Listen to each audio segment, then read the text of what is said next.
everyone. My name is Dr. Hal Bradley. I would like to ask us, each and every one of you, that if you enjoyed these shows, please hit like, share, and subscribe after you view the show. Thank you very much. Well, hello, world, and welcome to another episode of the Crisis Victory Show. Today, my guest AJ Rome is somebody that I'm very, very attached to with regard to a project that we've been working on now for a little bit of time. It's the creation of the motion picture story of my life, the autobiography of Dr. Hal Bradley. And over the last 5 years, when we first started working on this project, I had gone through multiple movie producers that were trying to come in. They fell in love with the story. They wanted to take the story and run with it their way. But after doing background checks and research on each of these, we just checklisted them off the list. About a year ago, I had a meeting with Koji Sakai, who's a motion picture producer and teaches out at UCLA twice a year with screenplay writers that have an interest in getting in the industry. And then there was AJ Rome. And AJ has a history of motion picture creation and production. He's a very honorable, a man with high integrity. We really do an examination and investigation because this story, by the thousands of people over the last 5 years that have responded to my story, we knew that we wanted to put it in the proper hands that would to honor the story. Now, this is a story of sin to redemption. As many of you know that will be watching this today, I spent 15 years of my life in the Sinaloa drug cartel. I became exposed to the Mexican crime organizations in 1969 as a 15-year-old boy sent to Mexico to work in a mining camp.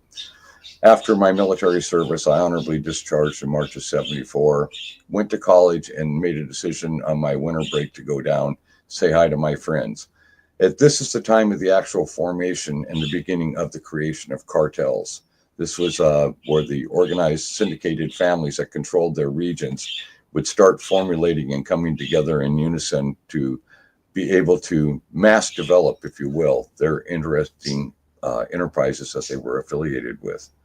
Fortunately for me, I documented my entire life. So in the 15 years that I worked for the Sinaloa drug cartel, I knew El Chapo personally.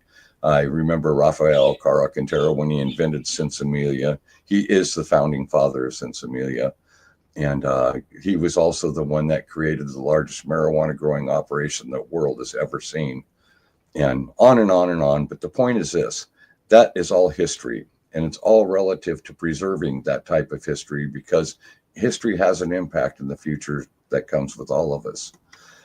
In 1991, I became the primary target of Operation Northern Exposure in the Pacific Northwest United States. I was moving about a quarter to a third of a ton of cocaine on a monthly basis through that region, the corridor, all the way into Canada, up into Alaska. I was it. I was the number one target up there, and I was the number one guy operating that. Well, the time had come. I got married, had a little child. The time had come in my life to want to back away from that and try to build a straight life. And financially, I was strong, lots of real estate holdings. The Snohomish County records with my name on it show this empire that I had built. So it's documented also. But the point was this, I made a flight down to Culiacan, Sinaloa, Mexico, sat down at the table of bosses, told them that I was ready to walk away from it. All hugs and handshakes, and I got home and had 350 kilos of cocaine sitting in my driveway where my family lived. I turned it around because I was an underboss. My status with the cartel was highly respected, honored, and recognized because as a child living in a village down there and actually having ties to people that were now drug lords, and by that standard of time in the early 1990s, I felt that I had the influence and the ability to walk away from that life and build an honorable and legitimate life. Well, it turns out that I didn't. So I had to make one decision. It was either try to flee or take on a drug cartel, which is exactly what I did. I turned that 350 kilos around because I had the authority to do so, told them we were under federal heat, got them the hell out of there.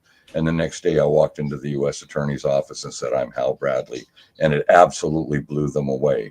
Here's the primary target of Operation Northern Exposure, walking into the U.S. Attorney's office. And I want you all to understand, I wasn't under arrest. I wasn't ready to get arrested. That wasn't the influencing factor that made me walk into that office. What made me walk in there was the desire to live a better life, a good life, to no longer be affiliated with a nightmarish, horrific world that I had spent 15 years of my life in. Also, my calling to the Lord was coming on me at that time, and we'll get into that a little bit further in the story, but this bio is very important and critical for you to understand, which is why AJ and Koji became so involved in this project. Now, these men, ladies and gentlemen, have seen and manufactured motion pictures. They know the type of material that is best given to audiences out there in the community. I've been involved in trying to market this now for 5 years. And like I've said, we've had multiple movie producers, but we've checked them out and checklisted them off one by one. And gratefully and thankfully, AJ and Koji have consented to help me get this into motion picture phase.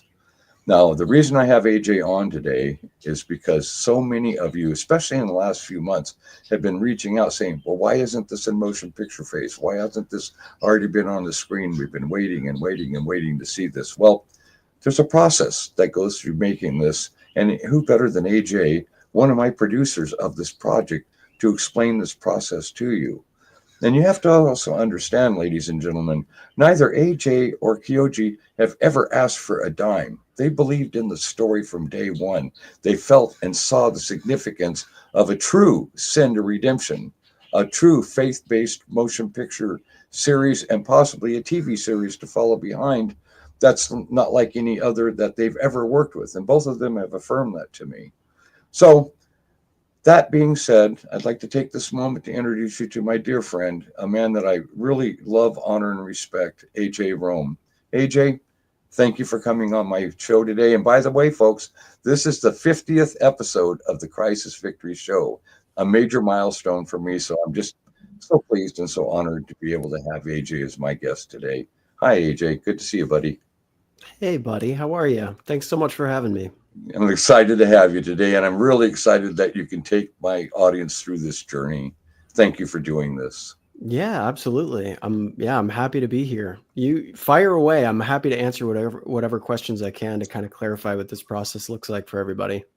Thank you. Well, the first question that I would have was, how does a man like yourself and your co-producer that you're working with, Koji, how do you make a decision to select the next project? Yeah. So let me back up a little bit, because I think adding a little bit of context will help clarify things for the audience. Okay. I started a company about 6 years ago after getting really frustrated with how hard it is to make movies. I went through the same process of writing a low budget film, a $2 million film, chasing down investors, trying to get it made.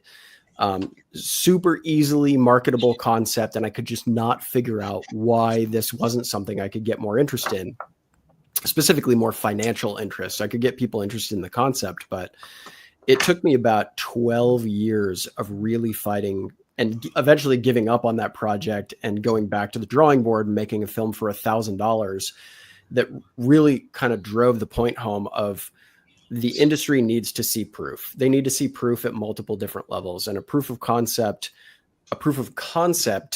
is not as powerful as a proof of artistic voice and artistic vision. So in the process of growing my own film career, I created a company called One Grand Film to help other filmmakers create their films and start their careers. And that's actually how we met. Was you saw some of my advertising. I did. We had a conversation. And very quickly, it became clear to me that you have a story that's actually worth telling. And that's not to say that most people don't, but I've talked to over 7,000 filmmakers at this point, and I get pitched constantly. And do you know how many other projects I've taken on through that process? I'm curious. Zero. Yeah. Not one. Yours is the only one. And that's because you've written books. You've documented your life. It's a story not enough people know about. There's a huge opportunity in terms of marketability, but also telling a story that can change the way people behave for the better. And so that became very, very apparent to me as a fantastic reason to take this on. And the potential is huge. You know, you've got 8 books. This can be eight. Actually, I've got 12.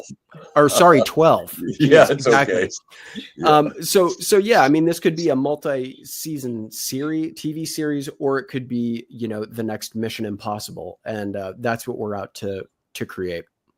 Yes, and I thank you for it. And I want to explain something to you. Koji kind of reiterated what you just said about how he has had a flood of projects and been bombarded over the years too.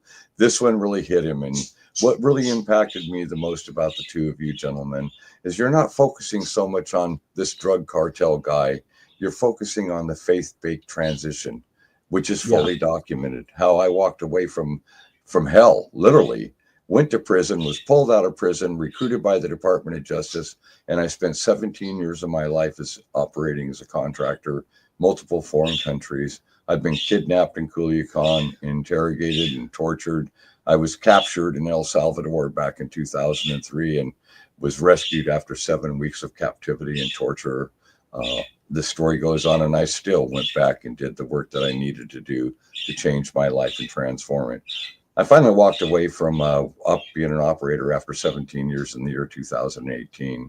As you also know, it's documented that I was hit here at my own house and left for dead, and miraculously survived a kill order, which I've been around kill orders, of course. I spent 15 years in the cartel. So, and just for the audience's knowledge, how old were you when that happened?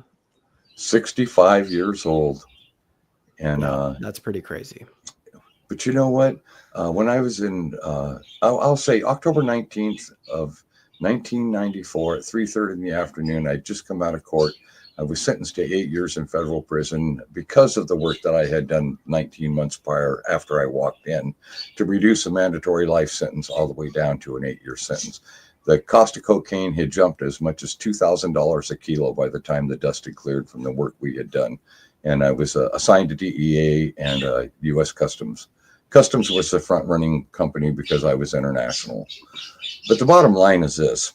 There comes a point in time when you have to live with your own self, your own conscious, your own being able to wake up every day and look in that mirror and going, what can I do to transition to the right type of person I should be?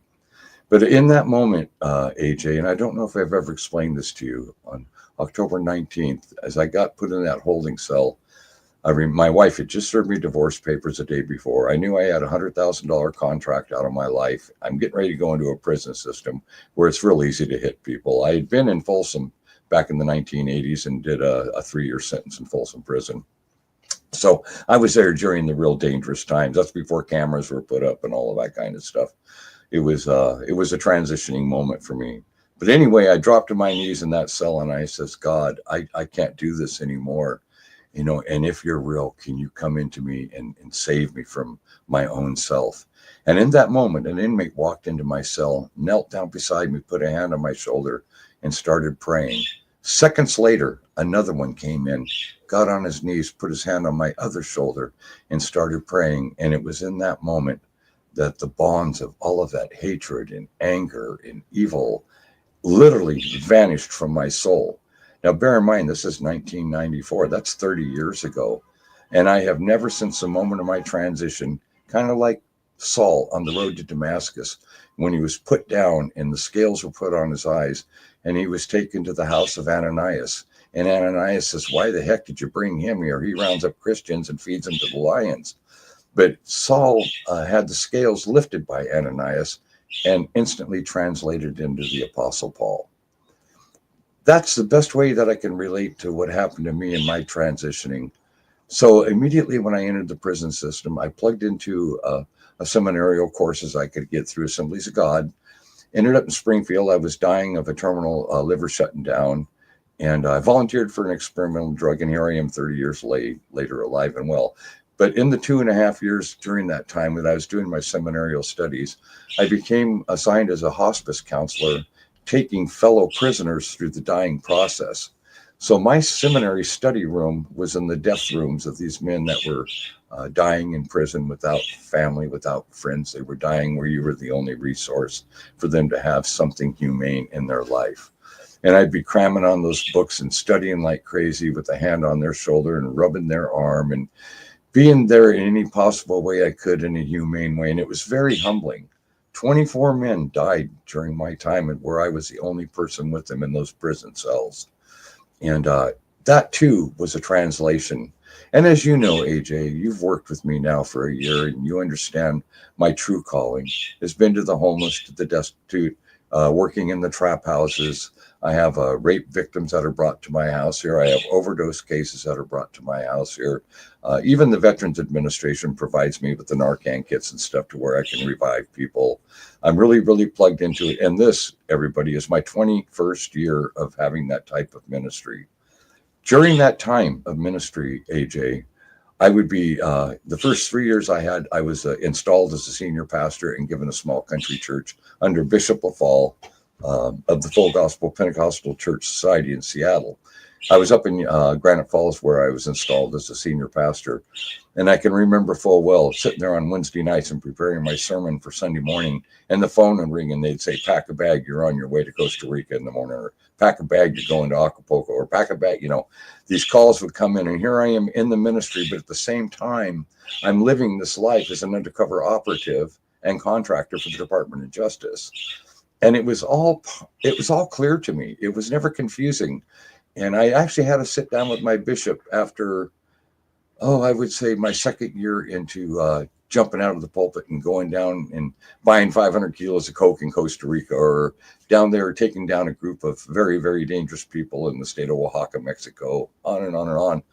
But I recognized the significance of the story of the true translation, and that, in fact, a man can be cured of his humanitarian disease, if you will, and take the wisdom and the knowledge of such evil in such a life for so many years and translate it into something of goodness that gives Jesus all of the glory. But people recognize change like that, AJ, and that is why I was so very highly impacted after researching you and studying your background and learning about you. After that initial time I contacted you, I dug deep. I'm a state licensed private investigator. I had, at that time, access to being able to get information on people. I've since, I still keep the license, but it's not active. But the point is this: I felt and I knew that both you and Koji were truly, truly the men that needed to represent the magnitude and the potential of what this motion picture could do.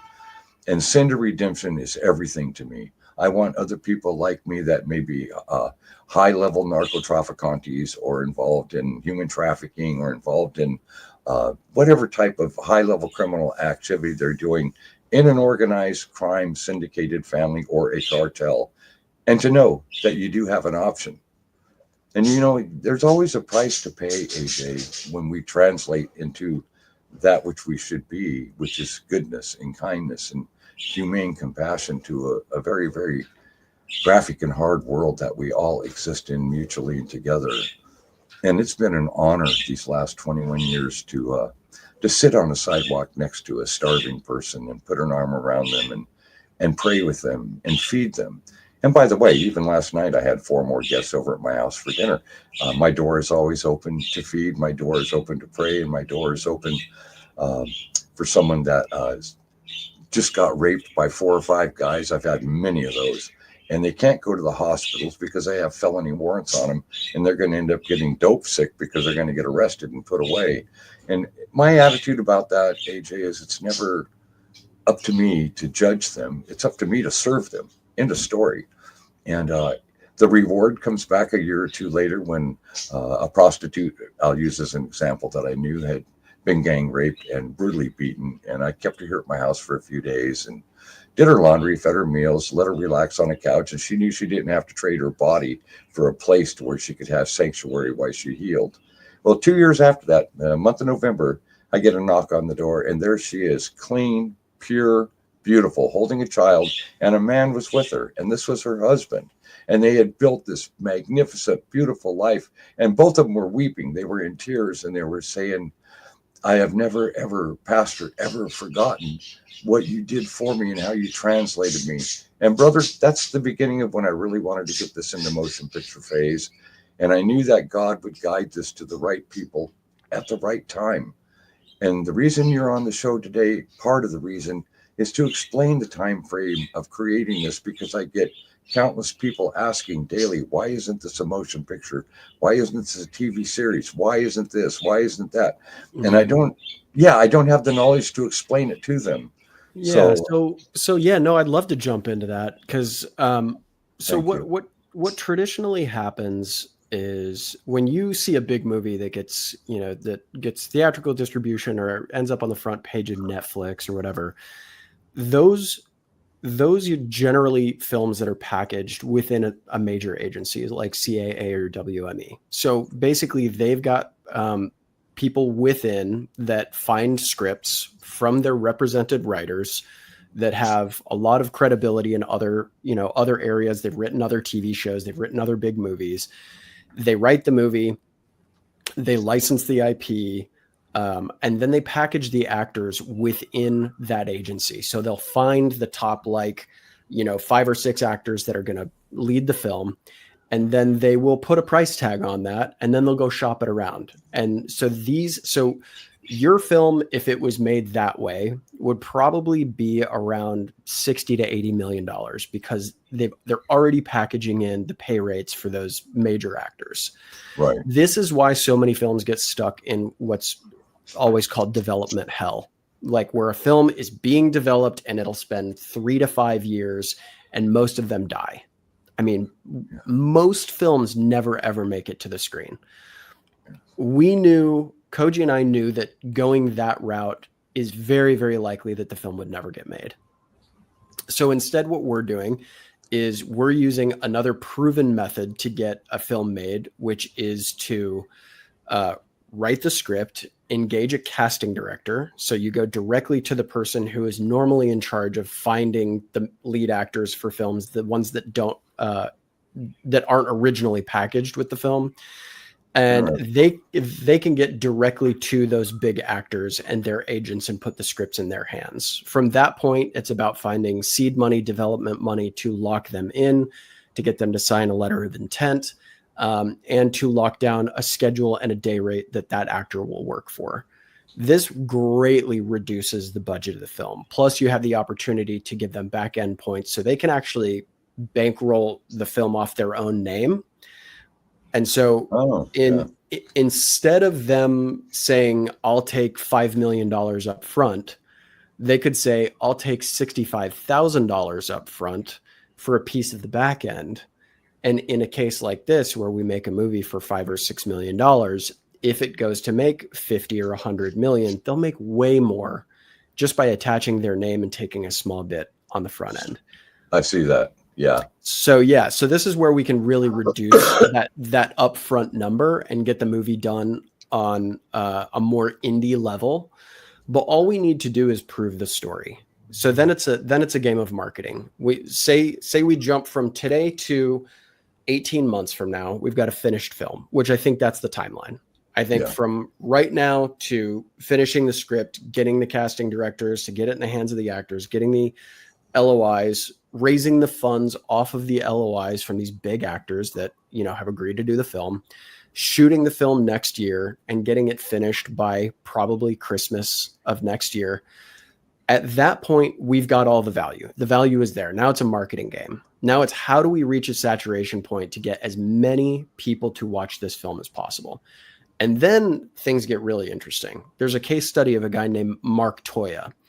He made a $1.6 million VFX film, action VFX film, live action about, it's called Monsters of Man for anyone who's interested, about this guy who created these like AI robots that start to take over people in a village.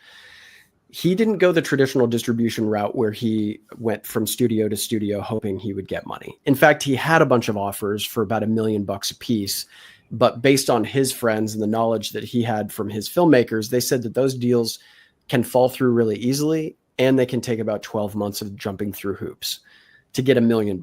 So he said, you know what, I'm going to double down on myself. I'm going to self-distribute this thing. And he did a crowdfunding campaign for $25,000. And for every $25,000 he was spending on Facebook ads to market his own film and to get people to go find his film and either rent or buy it on a platform. For every $25,000 he spent, he was making $1 million in profit. Wow. Amazing. So Amazing.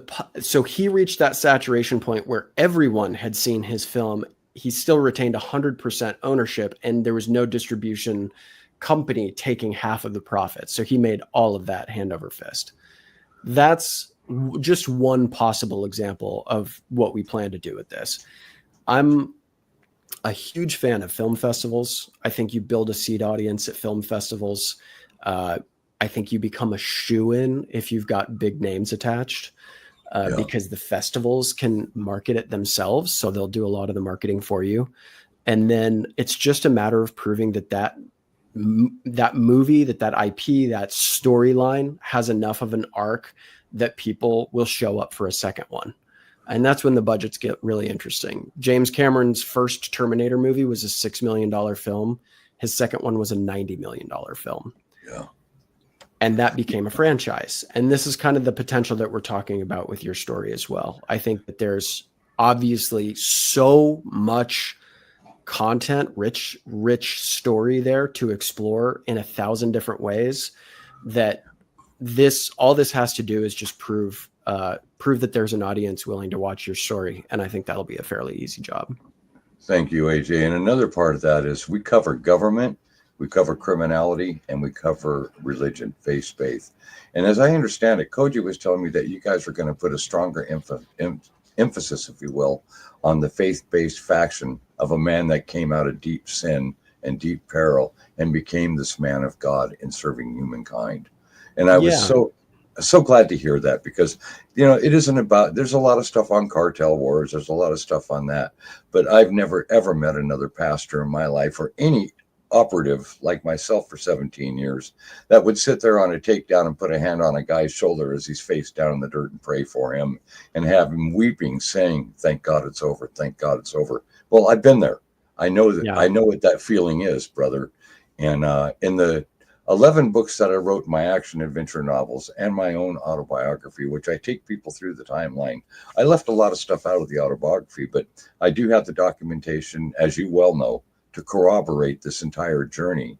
Yeah. And I'm so glad that I saved everything and had even as a 15-year-old child, I knew that my life was unique. And I remember meeting Ramon Arellano Felix and writing Burroughs with him when he was 7 years old and I was 15, when his uncle, I believe it was his uncle, would come down and see my bodyguard, Memo, who was from that area. And Memo was responsible to keep me alive during my time I was in Mexico in 1969 and 1970. And the many, many things that I saw, the attachment to the community, the little village that I lived in during that time, where every door was open to me. The love was just so exuberant. I've never forgotten it. And they would say, "Aquí en su corazón vive la sangre de la ciudad." In your heart pumps the blood of our village, and come back to us someday. Be a part of us. And that was the turning point journey of my life when I went back down there. And the next thing you know, I'm driving a car down there so they can cut compartments in it and pack 80 kilos of marijuana. And here we go. My life began in that industry. And it took 15 years of it to get out of it. And it took a great risk to make the choice to go against such a powerful cartel and forever change a life. But like some of the agents, after I had completed my 17 years and I had let them know I could no longer do it, for weeks I got text messages and phone calls from people saying, "Brother, you paid your debt. You did a good job. You did a good thing. Just a miracle that you're alive. We're glad you're still alive." Right. I mean, these are guys that are outside the wire like I was. They understand that death is every day. It just takes one mistake. Your cover's blown. Man, you're going to be fine. Your head's going to be in one ditch and your body's going to be in another. And I've witnessed a lot of that. So, AJ, I always knew the reality, if you will, of making such an intense decision. Well, I'm here today to tell anybody out there that's watching this that may find themselves today in that struggle of being a high-level, multi-million-dollar a month trafficker like I was, and saying, "How the hell do I break away from this? How do I get out of this life?" Well, to create a great sin takes a great sacrifice to get out of it. That's my advice to you. But, I'm living proof that it can be done. I'm here to show it. And I have people like AJ and Koji that are going to put this into motion picture phase. And this will be based on a true story. And it is fully documented. Thank God I did that over the years. But the important Yeah, and the important thing is the humanity factor. And I think at this time that we're in, and correct me if I'm wrong, AJ, but I think that faith-based stories are really big. Like, look at the Sound of Freedom Yeah. that Angel Studios Angel did. Studios. Yep. Yeah, $14.5 million budget, and they made $220 million the first week of release globally. I mean, because the story was documented, because the story was faith-based, because the story had a material substance that extremely graphic and dramatized, of course, but it conveyed a message of humanity. Look at what that guy went through, that agent went through, AJ. Yeah. I've been there. I know what he went through. I know the feeling, the compassion. I've been in ranches up there where I've seen down the corridors, rooms packed full of children that were heading north. God forbid me. I never marketed in human trafficking. I was strictly a drug trafficker, but I've been there. I've been in that world and I've seen it. I've watched people loaded up in vehicles and taken out in the desert and had their heads blown off. I've seen people doused in gasoline and fried right in front of me. I watched a guy get eaten by 3 dogs one time only because they wanted to teach me that I needed to quit buying gold and diamonds and jewelry and putting myself out there. And that's how the cartels would teach you. And they learned all of that. It used to be if you did something wrong, they'd just put a bullet in your head or kill your family first and do it to you, whatever. But Medellin, it called it the Universidad de Medellin. The CIA trained people in the art of torture in Central America and South America back in the 80s. And that filtered in from Don Pablo Escobar's organization, the Medellin drug cartel, into the Mexican cartels. So they learned tactics of torture and everything changed. And I was right during that time. I was down there actually picking up a load when Kiki Camarena was abducted, Special Agent DEA Camarena. Later, many years later, I was working up in Tijuana and actually got to meet one of the DEA agents that knew Kiki and was involved in all that. And, the message is so important, and the meaning to me as an individual and a man of true God, a man of faith, a man that serves to give Jesus glory every day of my life. I knew that when he placed you and Koji into this, I knew that this was blessed by God himself to be manifested. And you guys are making the changes that I didn't even know about. That's why I've been dying to see the transcript, buddy. I know. Yeah. I know you are. Yeah. No, you're gonna get it. You're gonna get it, and we're gonna need your deep knowledge to really target the specificity. Like, make sure it's authentic as possible, because I think there's I'm really kind of selfishly glad that this hasn't been made yet, because I think there are so many ways to do this wrong, to do this in a way that doesn't justify or serve the actual story and this and the meaning. Because I think, like you said, there's a temptation to just turn this into this big action cartel movie, and really it is more about what it means to be a human and all of the complexities therein. And I think we can thrill audiences, but we can also get them to think, like you're talking about the choices that we make and the consequences that are there. And even if they're big and scary, choosing the right path versus the wrong one, even if it's more tempting at the time, and showing what that can look like in a million different ways. I think that's the true value of this, for sure. I agree with you completely. And another thing, AJ, that we'll share with the audience is during the 17 years that I was a contractor, also having my church and also having the ministry at the same time, many times I would end up in embassies in these various foreign countries, and like teams would come in from outside the wire, and I had just gotten debriefed upstairs. I'm down in the cafeteria having a bite to eat, and guys like me, guys like the SEAL teams and Spec Ops guys that come in, as Pete, my co-host Pete Turner, can affirm that he's been through the same thing. We sit away from everybody else. We're not like everybody else. We know we're different, and they'll come in and maybe that particular mission we were on that day we don't discuss or can't discuss, but missions get discussed. So in my 11 action adventure novels that I've written, I dedicate them all to the SEAL teams and the Spec Ops teams, and I dedicate them to law enforcement of those different countries. But what I was able to do was amass a massive amount of storytelling as a result of their conversation in countries that they had worked in. So for 17 years, I was exposed to. And my action adventure novels, codenamed The Fox, all of those are about Operation Australian Cartel, Operation Istanbul Cartel, Operation Russian Cartel. And I wasn't actively involved undercover in those countries, but I knew men that were. And I just felt the value of sharing their stories. And I don't know if you've read any of these books yet or not. I don't know if we got some to you. We got some to you, didn't we? Yes, I have them. Yes. Yeah. And I've gotten into them. I'm not through them all. yeah, Koji's on number 6 with his son right now. With his son, well, I've got a 3-year-old. I can't quite get into it with my son yet. Yeah. Number 3, I really loved writing that one, by the way. Yucatan, the Yucatan Cartel. Yeah, so you'll enjoy it. But anyway, getting back and on focus, what you brought up today was significant for them to understand, because credibility is everything, especially a story like this of this magnitude.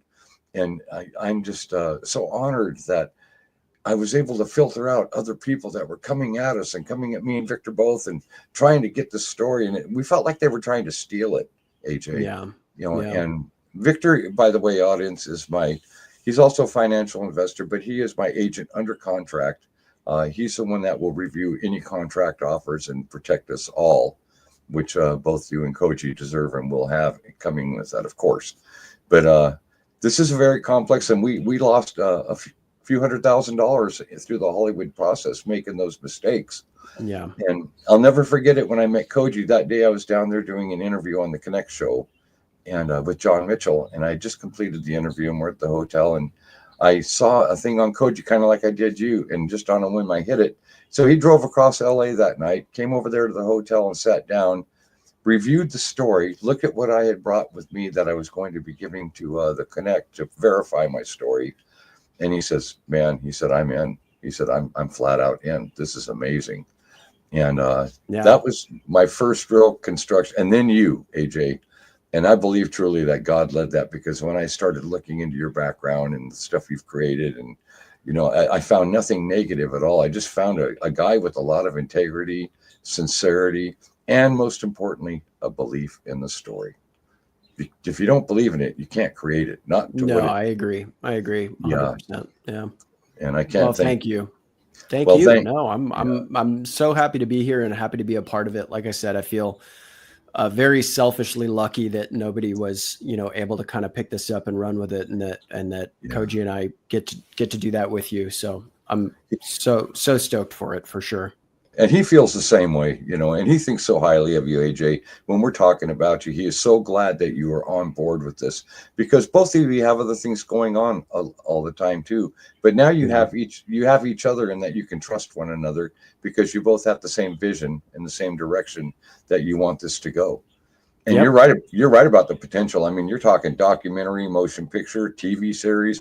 Oh my God, the list goes on and on. And when you got 11 books, every one of those books is like in a different country. And I mean, each one of them is motion picture or TV series material. It's priceless. Absolutely. Yeah. So well, anyway, as we get ready to wrap up the show today, I would like to say to you that, first off, thank you for being my 50th guest on the Crisis Victory Show. This is a significant work, and I'm honored to have you in. And I can't wait for us to get this out there, get it known, get it to where people will see, like you and Koji see. They'll have the vision and the recognition of just where this thing can go. And I thank you. I thank you, brother. I do, from the bottom of my heart. And God bless you and your family, and God bless you for the work that you do. And I know that God will have his hand on your shoulder as you and Koji move forward with this project. I totally believe that. Thank you, Hal. Be well, my friend. The feeling is mutual. Thank you. Okay, folks. Well, that wraps up another episode today. And I'd like to take this moment to thank each and every one of you for taking your time to catch our show. Now, if you like these shows, I would ask that you would please hit like, share, and subscribe. It's so important to us that we get these messages out, and we understand that these are graphic, almost toxic interviews. But, this is the kind of impact that we feel is needed in order to make sure that people understand the significance of the problems that we are confronted within our own country and around the globe. So I'm going to say at this time that I love you all. God bless you all. Hasta luego, y vaya con Dios, and go Victors.